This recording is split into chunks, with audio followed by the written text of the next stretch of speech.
I want to talk about something that's been sitting heavy on my heart for a long time, like almost 20 years, because that's when my first divorce happened.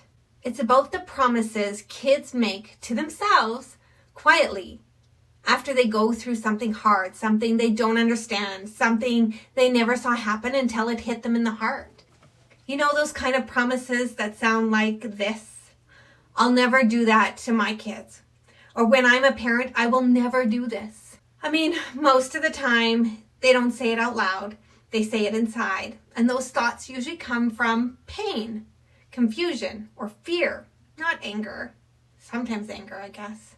As parents, we try so hard to protect our kids. We hide the hard stuff, or at least I did. We carry the weight alone. We tell ourselves, they don't need to know, but kids feel more than we realize. And those feelings turn into promises they make to themselves, and they carry long into adulthood. I don't believe kids make these promises because they're judging us. They make them because they were trying to make sense of something that hurt them. And I don't believe parents cause these moments on purpose. I know I didn't do it on purpose. I thought I was protecting them by not showing them the hurt, the fights, and especially the loneliness. Most of us were just doing the best we could with what we had at the time. I mean, this isn't about blaming. This is about understanding from both sides. By the way, if you've never met me before, I'm Michelle, a 58-year-old mom of 3 amazing girls from Alberta, Canada, with a bunch of amazing grandkids. I talk about all the things women and moms in their 50s think about, but don't talk about. So make sure you subscribe to this channel so you can talk about it, hear about it. When I asked someone in my life, what did they say to themselves as a child? They said, I would never abandon my kids. I would never abuse my kids.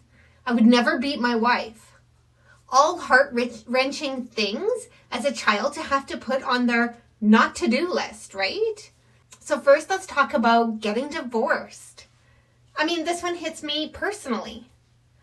My first divorce was really, really hard on my kids because what they didn't see was the years of struggle that led me up to that decision. I didn't let them see the arguments, the stress, the loneliness, the thought, I do it all alone anyway, so I may as well do it all alone. The trying to hold everything together. Being the strong one, which probably made me look like a BI. But I thought I was protecting them.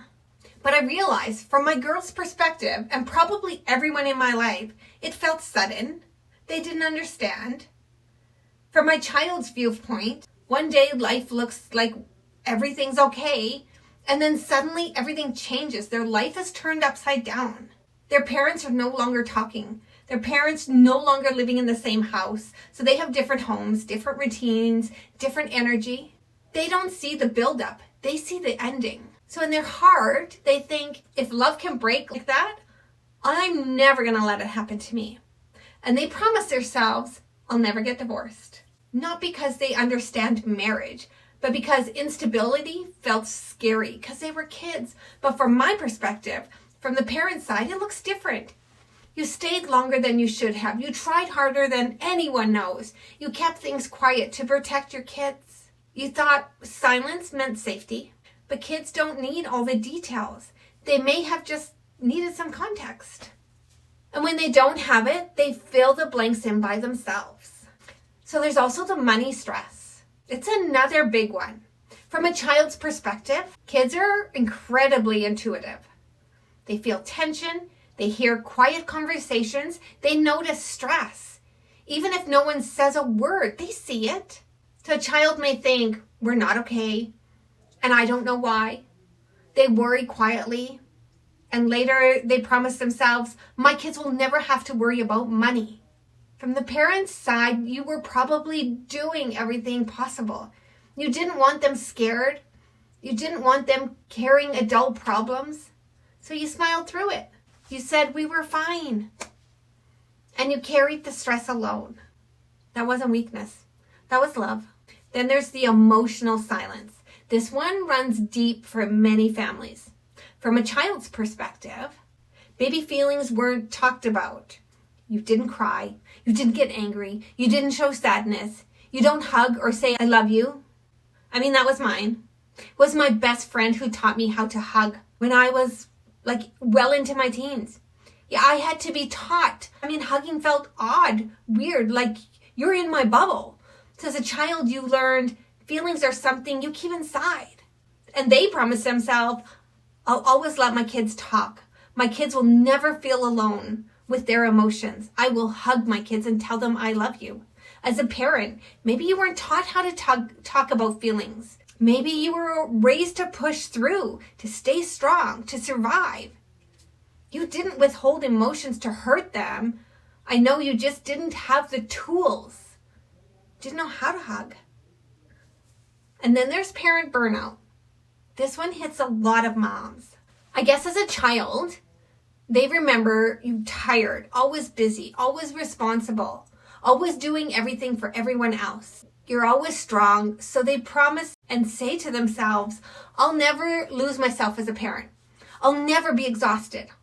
I'll make sure I take time for myself. My girls are really big on this. And I'm thinking because they never saw their mom do this. But from the parent side, from the mom side, you were this way because you didn't feel like you had a choice. You were doing what needed to be done because no one else did it for you. You thought putting yourself last was love. That's a big statement. But you didn't realize your kids were watching and learning lessons. Think a gift to myself would be self-love. Now, the truth we don't talk about, kids don't remember every detail. They did talk to you about it, but they remember how things felt. As a parent, we didn't really fail. We grow. These promises kids make aren't a reflection of us. They're a reflection of what we needed in the moment and a promise that they gave to themselves because of it. So the healing part of this is the beautiful part. As a kid grows up, many of them start to understand. Then I'm guessing they realize divorce isn't always a failure. Sometimes it means survival. Struggle doesn't mean lack of love. And the parents, we're human too. I always said to every parent, there was no parenting book. We just had to figure it out. Like, I will never do that to my kids, or I will make sure I hug my kids and tell them I love them. I will spend more time with my kids. That's what kids are telling themselves. And as a parent, we learn something too. That we can explain more. We can be more open. That we can repair. We can say sorry. Yes, even to our kids. Kids or as adults. That it's never too late to say, I did the best I could back then, and I see things are different now. Those conversations matter, even years later. I often said to my kids, I did the best I could with what I had, but we can always do better. Be it then or now, it's never too late. So let's reflect. If you're watching this, I want you to think about a few things. What promise did you make as a child, yourself?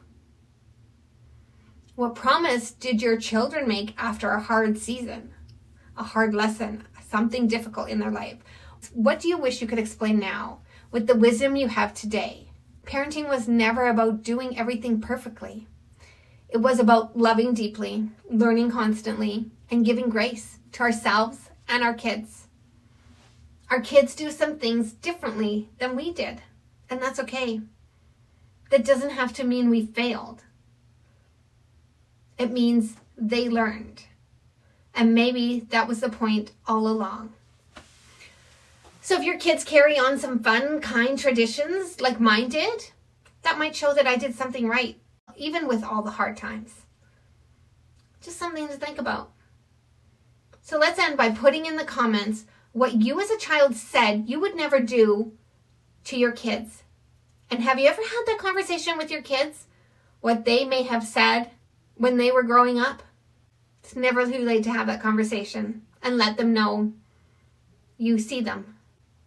Have a good day.